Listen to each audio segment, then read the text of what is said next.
এখানে উপস্থিত সকলকে আমার আনন্দিত জয়গুরু জানিয়ে আমাকে মা ঠাকুরের কিছু দয়ার কথা বলতে বললেন। আমরা যারা দীক্ষা নিয়েছি উম অনুশীলন করি। দীক্ষা মানে একটা অনুশীলন, অনুশীলনের মধ্যে আবদ্ধ হওয়া।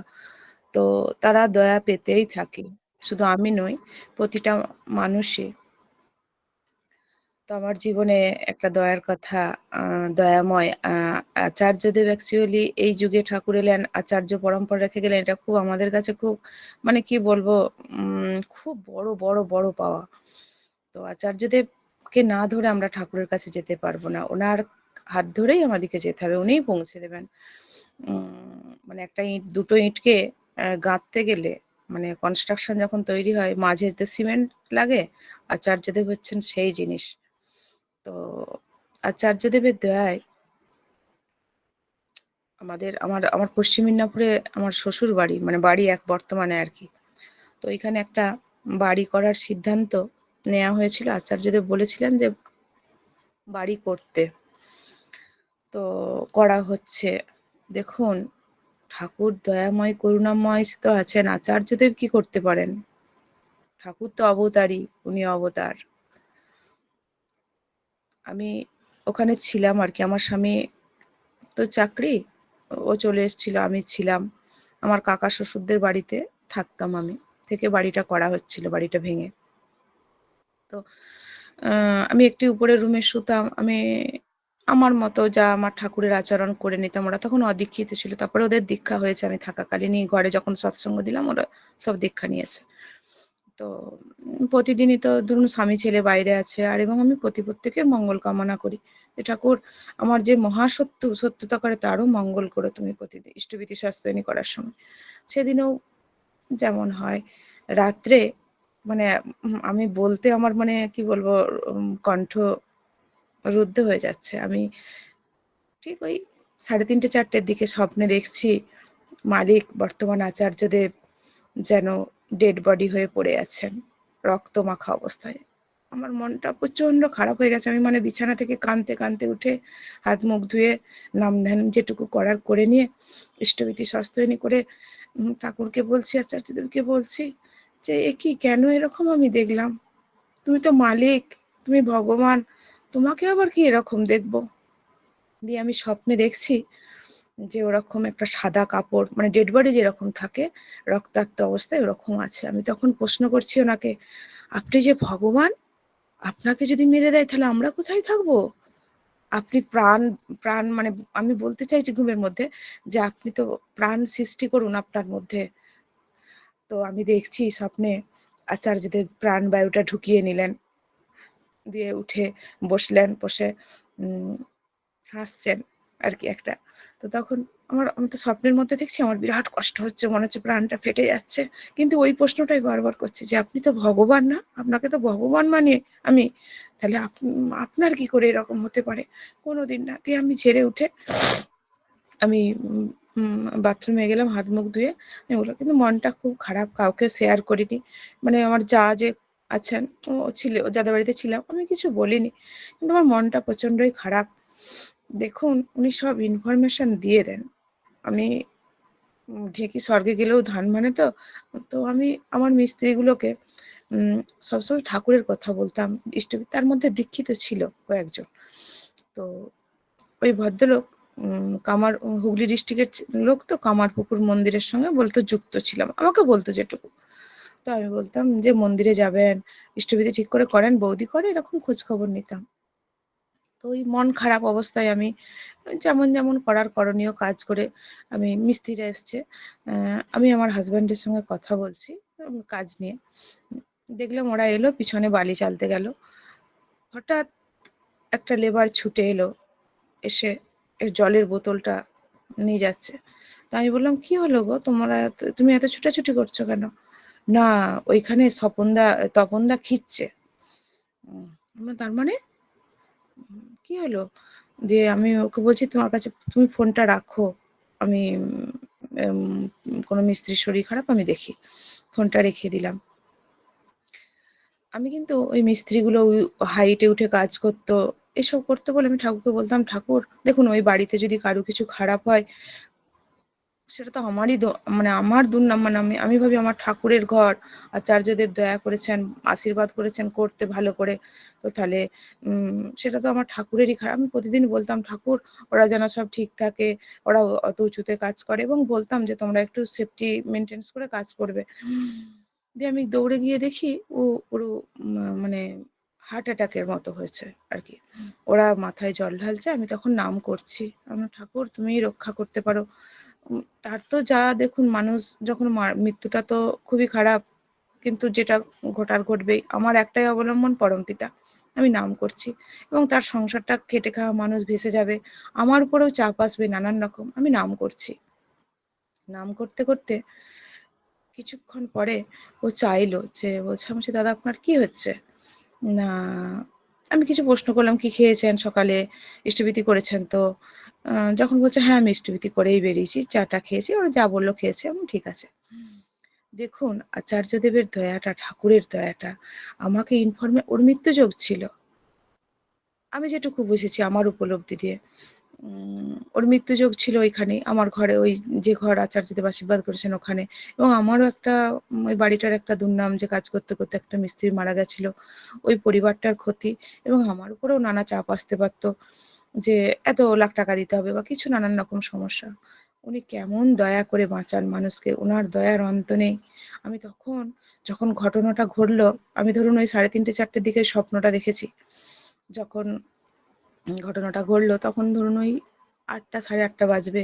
আমি তখন ভাবলাম, "ও দয়াল, ও প্রভু আচার্যদেব, তুমি ইনফরমেশন দিচ্ছিলে আমাকে যে আজকে একটা কিছু ঘটতে চলেছে।" আমি বুঝতে পেরেছি তখনই আমার মনটা প্রচন্ড খারাপ। কোথাও একটা কিছু ঘটতে চলেছে। কিন্তু ঠাকুরের চরণাশ্রিত হয়ে থাকলে সত্যিকারের, ঠাকুর কিভাবে বাঁচান সেটা আচার্যদেবের মাধ্যমেই বাঁচান। আবারও আমি পুনাতে তো থাকি। একদিন দুপুরে শুয়ে আছি, স্বপ্নে দেখছি আচার্যদেব সোফার মধ্যে এসে বসেছেন। আরো গুরু ভাইয়েরা এসছে, উপযোজনা কেন্দ্র তো যেমন আসে ভিজিট করতে এসছে। তো আমি বসতে দিয়ে ওনাকে একটা মালা দিলাম মনে হচ্ছে যেন। উনি গলায় পড়লেন, পরে বসে আছেন। আমাকে বলছেন, স্লাইডিং আছে তো, যে এধারে স্লাইডিংটা খুলে দিন, গরম প্রচন্ড। দিয়ে আমি খুলে দিলাম। দিয়ে আমি প্রণামী দেবো বলে, ওনারা সবাই বসে আছেন। দাদার সঙ্গে দেখছি দেওঘর থেকে আরো কয়েকজন এসেছেন, বা আমাদের এখানকার মন্দির সাইডে গুরু ভাইয়েরা এসেছেন। আমি কাপড়টা চেঞ্জ করতে গেছি, ভাত খেয়েছিলাম তো। আমি বললাম, প্রণামী দেবো প্রভুকে, তো আমি কাপড় চেঞ্জ করি। তো আমি ভেতরের রুমে গেছি। তার মধ্যেই আমার হয়তো দেরি হয়েছে, আমি স্বপ্নে যেটা দেখছি, উনি মানে খুব তাড়া ছিল, যেন খুব কয়েক মিনিটের জন্য এসেছিলেন আমাকে বাঁচাতে। তো উনি চলে গেলেন। তো আমি তখন বললাম যে, "দাদা চলে গেলেন?" অন্যরা সব আছেন। বলল, "দাদার খুব তাড়া মা, আপনার তো একটু লেট হয়েছে ২ মিনিট ৪ মিনিট। তো আপনি প্রণামীটা তুলে রাখুন না।" উম দিয়ে দেখছি পাশে, সোফার পাশে মালাটা খোলা আছে। উনার মালাটা দেয়া হয়েছিল যেটা হাতে, তো খোলা আছে। তো আমি, মনটা খারাপ হয়ে গেল। তো আমি আ ঘুমটা ভেঙে গেল। আমি উঠে পড়লাম। পড়ে আমার স্বামী অফিস থেকে এলো। দরজা খুলছে। আমি বললাম, জানো, অনেকদিন তো দেওঘর যাইনি। তো দয়াল প্রভু এসছিলেন বাড়িতে।" তখন ও হাসছে। আমি বলছি যে, "হ্যাঁ গো, আমি ঘুমের মধ্যে দেখছি আচার্যদেব এসেছেন, বসে আছেন।" ঘটনাটা বললাম। এসব ঘটনা তো সবার সঙ্গে শেয়ার করা যায় না।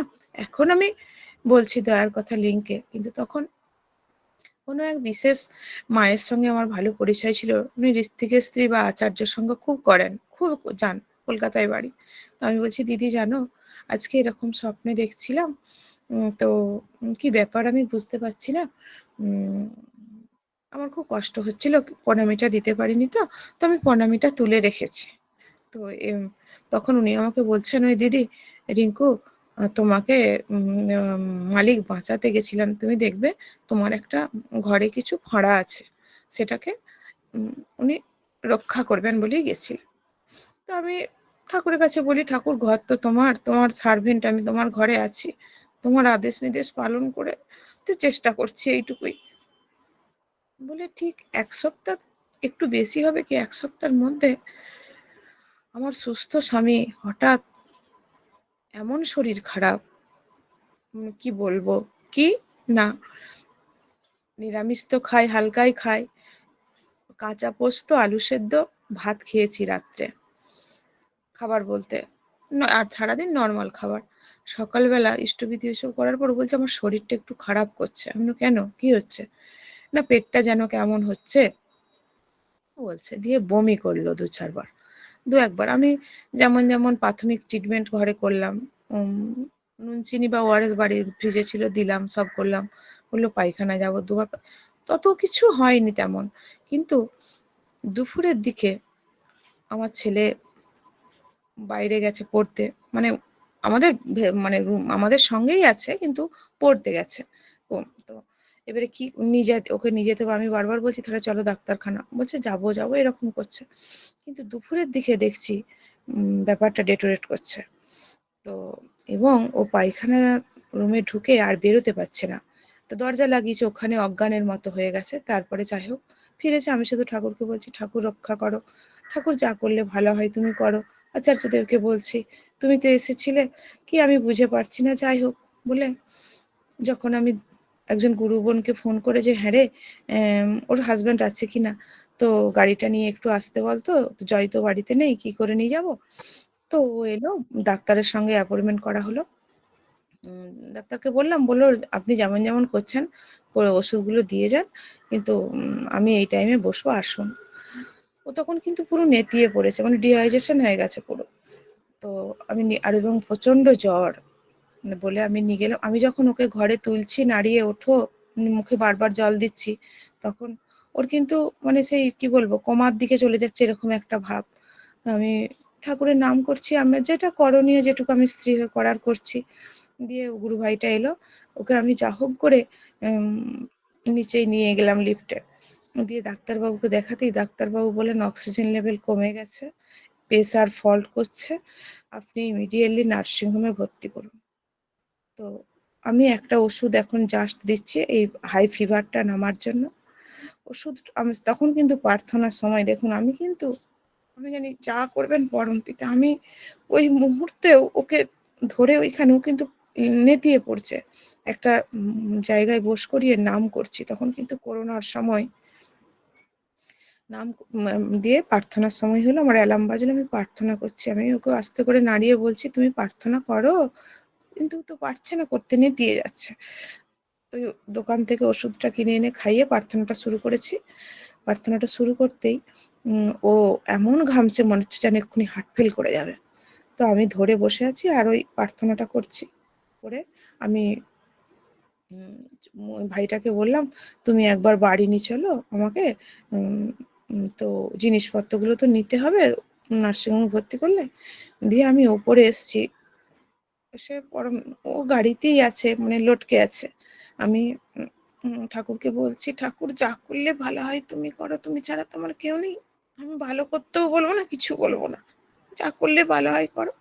আমি চললাম। আমাকে তো যেতে হবে, আমার যেটা করণীয় করতে হবে। আমি চললাম।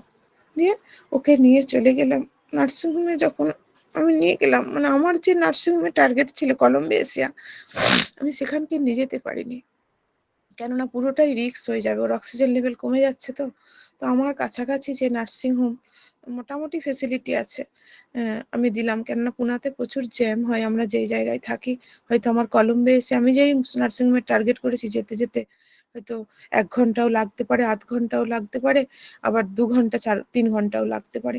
তো আমি ইনফরমেশন পাচ্ছি যেন ওখানে নিয়ে যাস না, এতটা নিয়ে যেতে পারবি না, ওকে এখানে ভর্তি করে দে। দিয়ে আমি ওই নার্সিংহোমে কাছে নার্সিংহোমে ভর্তি করে দিলাম। ডাক্তারবাবু এমার্জেন্সিতে যখন ভর্তি করছেন, বলছেন দেখুন বন্ডে সই করে দিন। আমি তখন আমার ছেলে চলে এসছে। আমি বললাম আমার তো একটু কষ্ট হচ্ছে ভেতরে। তো আমি বললাম ঠিক আছে, আমি আমার ছেলেকে বলছি বাপিন উম সইটা করে দে। উম দিয়ে ঠাকুর প্রণাম করে সই করবি।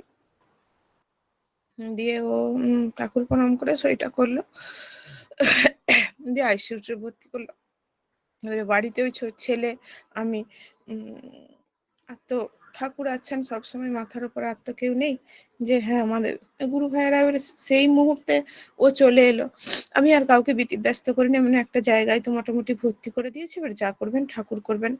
দিয়ে আমি ছেলেকে বললাম তুমি বাড়ি চলে যাও বাবা, আমি নার্সিং হোমের এখানে থাকছি। এবার আইসিইউতে তো সবসময় ঢুকতে দেবে না। আমি নিচের তলায় একা। সেদিন কোনো মেয়ে নেই। এমনি পুরুষ মানুষরা আছে। আমি নাম করছি আর বসে সারারাত বসে থাকার পর ওই যে আঙ্কেল ওইখানে উম গার্ড ছিলেন, আমি আঙ্কেলকে বলছি, "আঙ্কেল" তা রাত থেকেই বলছি, "আমাকে আইসিইউতে ভোরবেলা একটু ঢুকতে দেবেন?" বলছে, "কেন?" আমি বললাম, "আমি একটু গুরুর সাধনা করি তো, তো ওটা করিয়ে আমি চলে আসবো। আমার মানে ইষ্টভৃতি শাস্ত্রনীটা ওর হাতে দিয়ে ওকে বসিয়ে করিয়ে আমি চলে আসবো। স্যালাইন চলছে, অক্সিজেন চলছে, নানান রকম মেশিনের দ্বারাই সব যেমন হয় চলছে। তার মধ্যেই আমি শুয়ে থাকবে, সরি বসাবো কেন, সরি ভুল বলছি আমি। তো শুয়ে থাকবে, আমি হাতে অর্ঘ্যটা দেবো, দিয়ে আমি করিয়ে নিয়ে চলে আসবো।" আঙ্কেল বলছে, "আমি তো বলতে পারবো না মা, কেননা আইসিইউ তো ডিউটি তো অন্য লোকের।" তো আমি ঠাকুরকে শুধু বলছি, "ঠাকুর তুমি একটু আমাকে ঢোকার ব্যবস্থা করে দিলে তো হয়। নাহলে তো ওকে তো আমি করাতে পারবো না, টাইম ওভার হয়ে যাবে। আমাকে ঢুকতে হবে যেভাবে হোক।" আমি ভেতরে ঢুকে নক করছি, ওরা খুলছে না। উম তারপর নাম করতে খুললো, বলছে, "কেন ডিস্টার্ব করছেন?" আমি তখন বললাম, উম "আমাকে ২ মিনিট টাইম দিন না। ২-৫ মিনিট। আমি একবার যাবো আমার স্বামীর কাছে। আমি ওখানে থাকবো না দাদা, আমি বেরিয়ে চলে আসবো। আমাদের ঠাকুরের গুরুর কিছু করণীয় আছে, করে আমি চলে আসবো।" দিয়ে ঠাকুরের দয়ায় আমি ভেতরে ঢুকলাম আইসিইউর ভেতরে। দিয়ে ওকে হাতে নাড়িয়ে, মানে ও অচেতন টাইপের খানিকটা। দিয়ে আমি নাড়িয়ে আমি বললাম, "ইষ্টভৃতির মন্ত্রটা বলতে পারবে? করে নাও, শাস্ত্রায়ণীটা করে নাও।" ওর হাতে অর্ঘ্যটা দিয়ে আমিও অ্যাকচুয়ালি ওটার মন্ত্রটা ওর সঙ্গে বলছি যে, "তুমি বলো।" নাহলে তো ও একটা মন্ত্র বলছে, সঙ্গে মানে ঘুমের মতো একটা ভাব চলে আসছে। উম বলে ওকে আমি করিয়ে আমি সঙ্গে প্রণাম করে যে, "ঠাকুর যা করলে ভালো হয় তুমি করো।" উম উম ডাক্তার দিয়ে তো বসে আছি। তারপর ডাক্তারবাবুকে যখন পাচ্ছি তখনই জিজ্ঞাসা করছি, বলছে, "দেখুন ৪৮ ঘন্টা না গেলে কিছু বলতে পারবো না। উম এখন তো এই তো দেখছেন অক্সিজেন লেভেল আপ ডাউন করছে, প্রেশার ফল হচ্ছে, তো বলতে পারবো না।" হুম, এরকম চলছে। এবং আ আমরা তো বাইরের খাবার খাবো না ধরুন। ও খাবার এলাও সেভাবে নেই, বলছে দইয়ের জল, আম মানে ভাতের ফ্যান এইরকম যেতে হবে। আমাকে যেতে হবে, আবার বাড়িতে এসে স্নান করে রান্না করতে হবে। কেননা করোনা, নার্সিংহোম থেকে আসা। উম এইরকম পরিস্থিতির মধ্যে উম আমার দিন। তো ঠাকুর দয়া করে তারপর স্বামী ঠিক হয়ে গেল ৪-৫ দিন আইসিইউতে থাকার পর ঠিক হয়ে গেল। ঠাকুরের দয়ার অন্ত নেই। আমি সবসময় ভাবি, তো সেই মায়ের কথাটা আমি মিলাচ্ছিলাম। যে মা যে বলেছিলেন, আম উনিও সাধন ভোজন করেন, আমি যেটুকু বুঝি সংসারী মানুষ হিসাবে। তো মায়ের কথাটাই সত্য হলো যে আচার্যদেব এসেছিলেন, দেখবেন তোমার রিঙ্কু কিছু অসুবিধা ছিল, সেটাকে উনি সুবিধা করতে এসেছিলেন। তারপর আমার জীবন, আমি তো বেঁচে আছি আজ পরম পিতার দয়ায়। সবাই আমরা বেঁচে আছি। কিন্তু আমার পুনার বুকে মেজর অ্যাক্সিডেন্ট ২০১৮ তে। আমরা স্বামী-স্ত্রী দুজনেই ছিলাম। মোটরসাইকেলে ছিলাম। তো পিছন থেকে লরি এসে মারলো। আমরা একটা ক্রসিং পার হয়েছি। আরেকটা ক্রসিং পার হওয়ার আগে ফোন এলো একটা, আমার ছেলের আকাশ ইনস্টিটিউটে পরীক্ষা দিয়েছিল। ফোন এলো। ফোন আসছে বারবার। ছেলেটা স্কুলে আছে। আমি ওকে বলছি, "হ্যাঁ গো, ফোনটা একটু ধরো না ডিভাইডারে সাইড করে, লেফট সাইডে।" ও ফোনটা ধরার পর ঔরঙ্গাবাদের ফোন। বলল, "আমরা তো থাকি পুনাতে। আমি ঔরঙ্গাবাদে আমার ছেলেকে ভর্তি করব কি করে? করতে পারব না।" এইটুকু কথা বলে লেফট সাইডেই আছে আমার, যেটুকু আমার যতক্ষণ স্মৃতি ছিল। পিছনের গাড়িটা সামনের ক্রসিংটাকে তাড়াতাড়ি পার হবে বলে পাছে ওকে রুখে দেয়। ও মানে দিক বিদিক শূন্য হয়ে গাড়ি চালাচ্ছে। আমাদের বাইকের পিছনে এসে মারলো। সঙ্গে আমি মানে হেলমেট পরা ছিলুম দুজনেই। কিন্তু আমি রাইট সাইডে পড়েছি এবং ৫ ঘন্টা অজ্ঞান। এবং ওই হেলমেট ফেটে যেয়ে আমার মাথার উম মানে ফাটা নয়, থেতো হয়ে যায়, যেমনি নড়াই ইটের দিয়ে থেতো করলে যেরকম হয় সেরকম।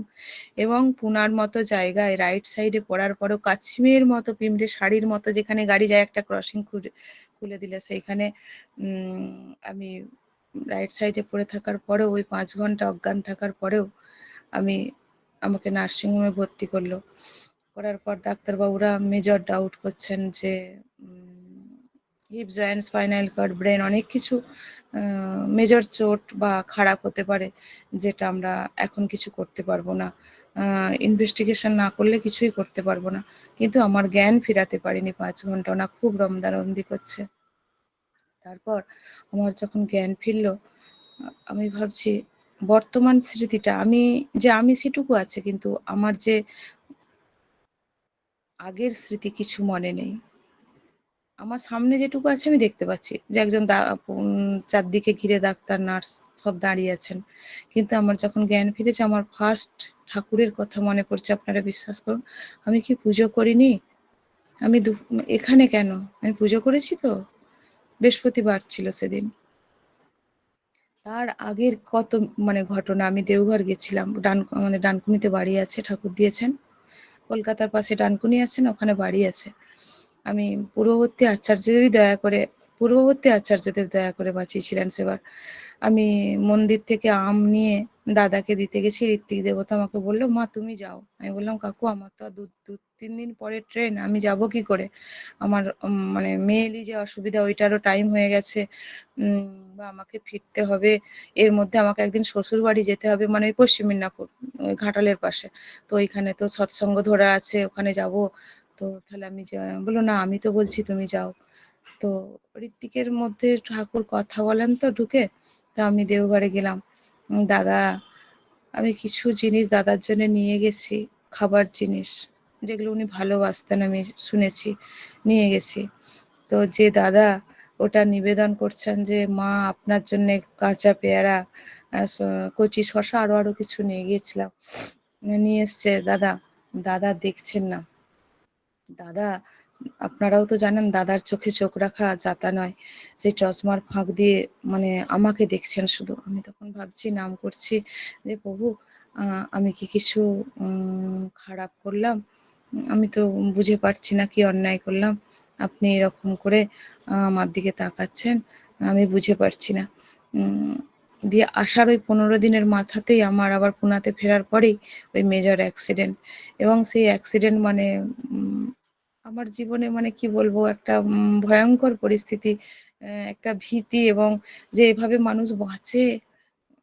গুরু ভাইয়েরা যখন সব খবর পেয়ে এসেছেন, ঋত্বিক দেবতারাও এখানে কিছু এসেছেন, বলছে মায়ের কিছু হবে না। দেখুন কিসের জোর, তেনারা কি ভগবান? না। বলছে আমার বাড়িতে আছে, ওনারা জানেন আমি চেষ্টা করি ঠিকঠাক করতে, উম নাম ধ্যান করতে যেটুকু আমার সংসার করে হয়। বলছে মায়ের কিছু হবে না। বলছি তো, মা ঠিক টাইমে ভোরে ইষ্টভীতি করেন, মা ঠাকুরের কথা মতো চলতে চেষ্টা করেন, মায়ের কিছু হবে না, কোনো ক্ষতি হবে না। এমন অবস্থা যে মানে পেন কিলার ইনজেকশন, স্যালাইন চালাতে হলো, ইনজেকশনে হলো না, ওষুধে হলো না, গোটা বডিটা আমি রাখতে পারছি না বিছানাতে। মাথার তো থেতলানো আছে, সেলাই করতে পারিনি, ব্যান্ডেজ করা আছে। কিন্তু গোটা বডিতে hip joint, spinal cord, pelvic জয়েন্টের এমন অবস্থা যে আমি কোনোভাবেই ফিরবো বা আমি উঠে দাঁড়াবো এরকম পজিশন নয়। কিন্তু ঠাকুর দয়া করে বা আচার্যদেবের মাধ্যমে সেটাও ঠিক করে দিলেন। লাস্টে আমি বাঁ দিকের পাটা চালাতে পারতাম না। পেলভিকে মেজর চোট ছিল তো, চালাতে পারতাম না। ওখানে নার্সিংহোম থেকে এলাম অনেক কষ্টে সৃষ্টের মধ্যে দিয়ে। কিন্তু দেখুন, আমি একবারও ভাবিনি, সত্যি বলছি, যে ঠাকুর কেন এমন হলো? আমি ঠাকুরকে প্রশ্ন করিনি। যখন সবাই দেখতে এসছে তখন বলছে, আমি বললাম, এর মধ্যেও মঙ্গল আছে। আমার প্রচুর কষ্ট হচ্ছে। আমি বললাম, ঠাকুর আমাকে সহ্য করার ক্ষমতাটা তো দিতে হবে। উম আমি সহ্য করে নিলাম। তারপর যখন বাড়ি এলাম, আমি ডান দিকের, হ্যাঁ, ডান দিকের পাটাই চালাতে পারতাম না। ওই ঘষে যেতাম ন্যাকড়াদের মতো। তো তারপর ৪ মাস হয়ে গেছে।